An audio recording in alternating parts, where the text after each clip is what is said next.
السلام عليكم ورحمة الله وبركاته. ازيكم حبايبي؟ عاملين ايه النهارده؟ بقى ايه، احنا عملنا جولة في الحسين وفي شارع المعز.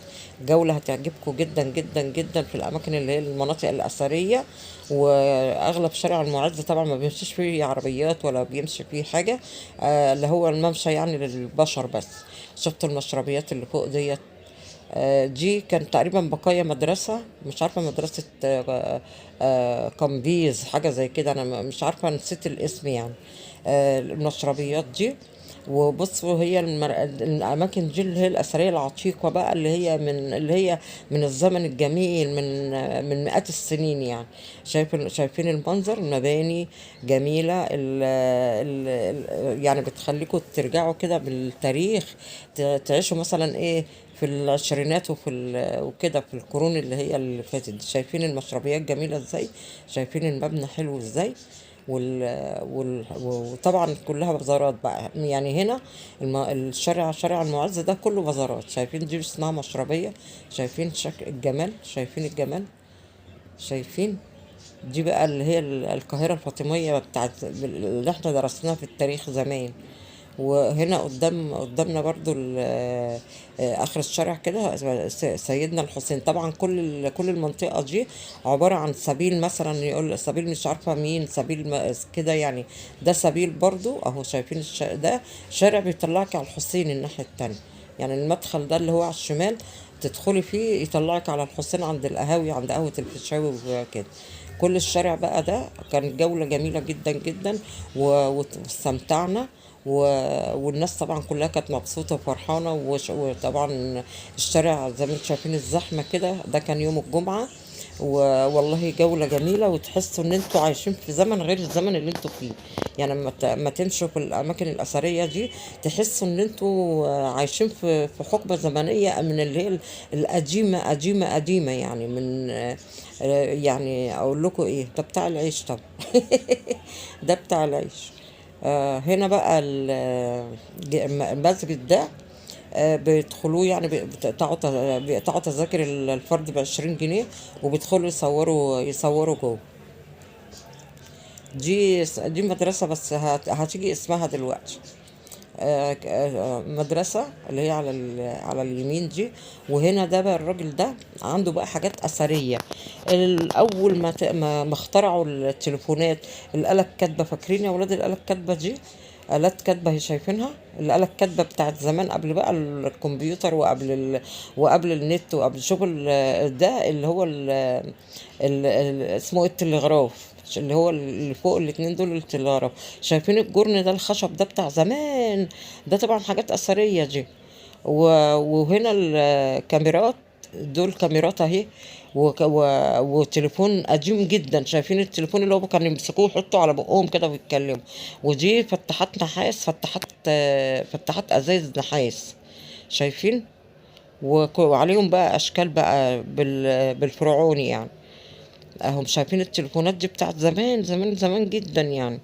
ودول برضو كاميرات زي كاميرات التصوير السينمائي. والراجل ده كان عنده حاجات قديمة جدا، وعملات قديمة وحاجات كده. هنا اللي على اليمين دي مدرسة. انا وسبيل، هي مكتوب عليها اسمها، بس انا بصراحة نسيت اسمها ايه. ده كافيه اللي هو على الشمال، ده كافيه يعني. بص تدخلوا يعني بصراحة ربنا، يعني حاجات جميلة. وما تزهقوش بقى يعني، لو قعدتوا مثلا ايه 5 6 ساعات ما تزهقوش. تحسوا ان انتوا عايشين في زمن غير الزمن اللي احنا فيه حاليا. دي بيدخلوا يعني هو زي مسجد كده، او هي مكتوب عليها مدرسة، بس هي مدرسة قديمة اهو. بصوا، مدرسة ايه، ما عرفتش اقراها والله. برضو شايفين المباني عاملة ازاي يا ولاد؟ مناطق أثرية قديمة قديمة. شفت البلكونة دي عاملة ازاي؟ دي خشب، عبارة عن خشب. اللي فوق المدورة دي اللي واخدة نص دايرة دي خشب. والنقوش اللي عليها والرسوم. بصراحة ربنا أنا مش عارفة الناس كان زمان عندها صبر يعملوا الحاجات دي ازاي والله. كلها حاجات فسيفساء كده، خشب و... وزي السيراميك والرخام والحاجات دي، شكلهم جميل بصراحة.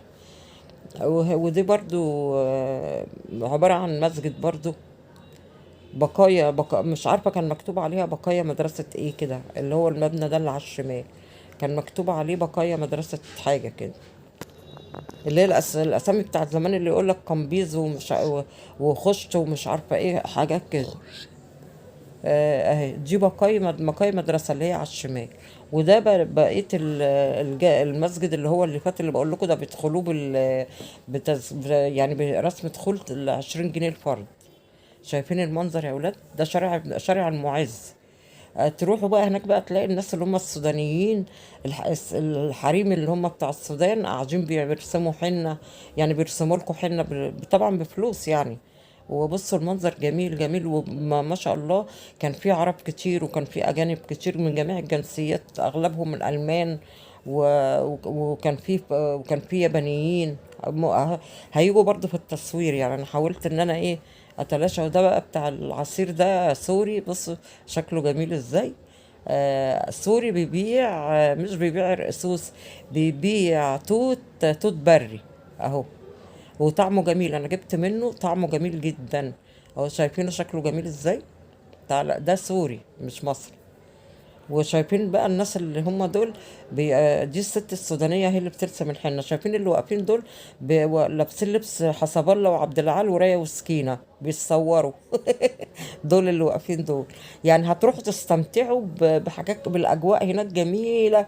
هتستمتعوا بقى وبصراحة مش هتحسوا بزهق ولا بملل ولا هترضوا، وهتبقوا عندكم كده شعور ان انتوا مش عايزين تمشوا، مش عايزين تروحوا. شايفين؟ انا كنت حاسه وانا موجوده هناك في الشارع ان انا مثلا ايه، مثلا 1800 وسنه 1800 سنه 1800 كده يعني، واخدين بالكم؟ شايفين كل دي مباني اثريه قديمه، شايف عبق التاريخ. شايفين المنظر عامل ازاي؟ وكله بقى ايه عبارة عن حاجات، حتى اللي هم بيبيعوها حاجات قديمة، اللي هي البازارات بقى، الحاجات اللي هي مصنوعة من النحاس وكده يعني اهو. بصوا بقى هنا حاجات جميلة جدا. دي عملات قديمة اهي، دي عملات قديمة، اللي هي بتاعت زمان، عملات مصرية يعني. وبيبيع حاجات نحاس. وهنا بقى اللي هم رحنا بقى خلصنا طبعا شارع المعز، وداخلين بقى ايه على طلعنا على شارع الازهر برضو. هنا بقى البازارات، الحاجات اللي هي بقى النحاس، حاجات اللي هي الرخام، اللي هي يعني تقليد الاثارات ماشي. اللي هو توت عنخ آمون، نفرتيتي، مش عارفة ايه الحاجات دي. ومعمولة حاجات خشب وصدف، ويعني مقتنيات يعني من الخزف والصدف ومن النحاس، أغلب الحاجة من النحاس. بازارات طبعا شكلها جميل، والحاجات عندهم شكلها حلو. بس طبعا أسعارهم مش غالية يعني شوية، لأنهم بيبيعوا للأجانب يعني وكده، مش حاجات يعني تبقى هدايا، يعني بياخدوها هدايا. كل اللي احنا هنقابله ده كله بازارات. اغلبهم يعني، كل اللي عند ده زي اللي عند ده زي كده يعني. كله بقى شغل نحاس، شغل حاجات اللي هي الخشب، العلب الخشب اللي هي بالصدف دي عود عليه ام كلثوم، حاجه صغنطه خالص عليها عبد الحليم. كده بقى شايفين طبلة طبعا كده، يعني هدايا يعتبر. الحاجات دي الناس بتاخدها هدايا. و... وهنا برضو ملابس اهيت. وكل شارع الازهر بقى ده لحد الحسين، نفس الحاجات دي يعني، يا اما حاجات بازارات، يا اما سبح، يا اما مصليات. كده يعني. وحاجات اللي هي الحاجات الفرعونية ديت، حاجات حلوة يعني ما شاء الله. وعطارة طبعا، في عطارة برضو. ودي سجاجيد من الفرو، فرو الأرنب تقريبا أو حاجة كده، وبفات من الجلد. كده كل الشارع بقى ايه، الشارع الأزهر ده كله بقى يعني كلهم يعتبروا بيبيعوا حاجات زي بعض يعني. ودي طواقي وكبات وكده. شايفين البازارات شكلها حلو ازاي؟ ده يا ولاد في شارع الازهر، ده عطار. عطار.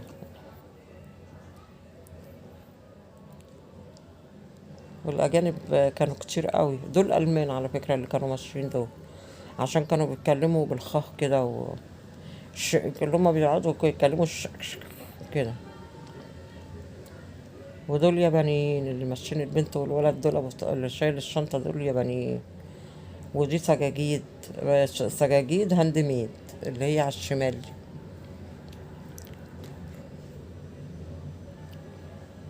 شايفين العبايات بيروحوا بقى ياخدوا هدايا بقى من هناك وكده، تبقى حاجة ذكرى يعني.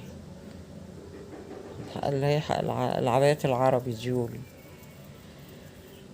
وشنط سفر وكل حاجة يعني بتتباع في شارع الأزهر. طبعا كلنا عارفين شارع الأزهر. والأجانب بقى هناك بقى بيبقوا يعني دول يابانيين، وكانوا مبسوطين قوي في الشارع وبيشتروا يعني، اشتروا حاجات كتيرة.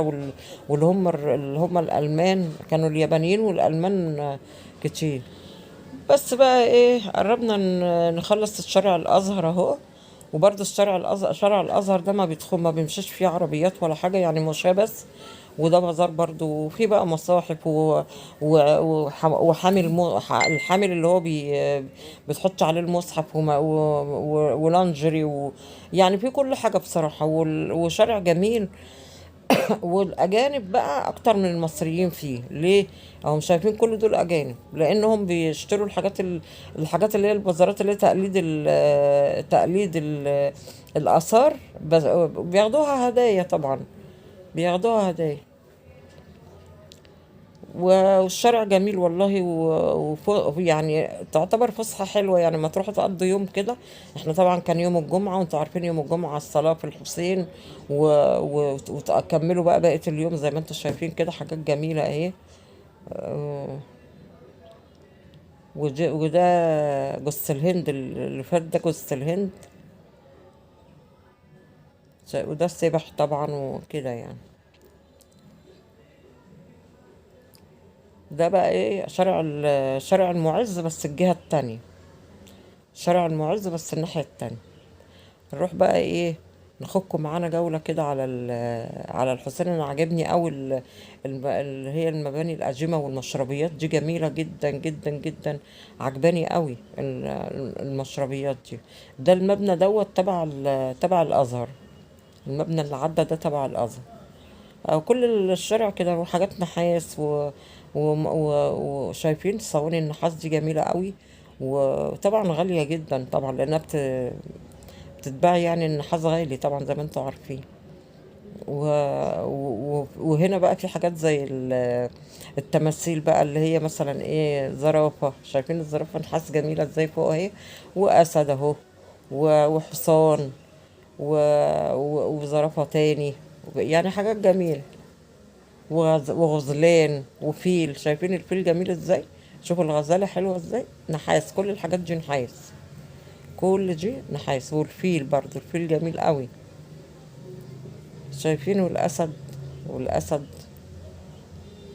مشينا بقى كده رايحين ايه، داخلين على الحسين. ده اكسسوارات، حاجات اللي هي الذهب الصيني، والحاجات اللي هي الفضة والكده. اكسسوارات، خواتم بقى، على سلاسل، على كوليهات، على غوايش، على حلقان، على كل حاجة يعني. انسيالات، خلاخيل. كل دوت كل دوت اكسسوارات. كل الصف ده كله اكسسوارات. داخلين بقى احنا على الحسين اهو. ده فندق الحسين اللي هو على الشمال، ده فندق الحسين اللي هو قدام الحسين على طول. و... ودي ملابس برضو. وده مبنى تبع الازهر. ده المبنى ده تبع الازهر. شكله جميل. والحمام برضو كان كتير عليه حاجات. والله والله المباني هناك روعة بصراحة يعني. ومسجد الحسين اهو. كان طبعا يوم الجمعة كانوا فارضين اللي هي في شماسي كده بيفردوها زي اللي في المدينة المنورة. ده مسجد الحسين اهو اللي على الشمال. كان زحمة جدا طبعا. قلت اخدكم جولة كده اوريكم الاماكن الاثرية. شايفين احنا بقى دخلنا كده من جنب الحسين وايه واهو شايف ده الفندق اللي في الجنب ده فندق الحسين ومبنى الحسين. بصراحة كانت جولة جميلة واستمتعنا طبعا، وبنصحكم ان انتوا تروحوا تقضوا يوم في الحسين في الاجواء الرائعة دي. والله يعني بصراحة هتتبسطوا قوي. و... واحلى الواحد بنفسيته بترتاح يعني لما يروح هناك. والسلام عليكم ورحمة الله وبركاته.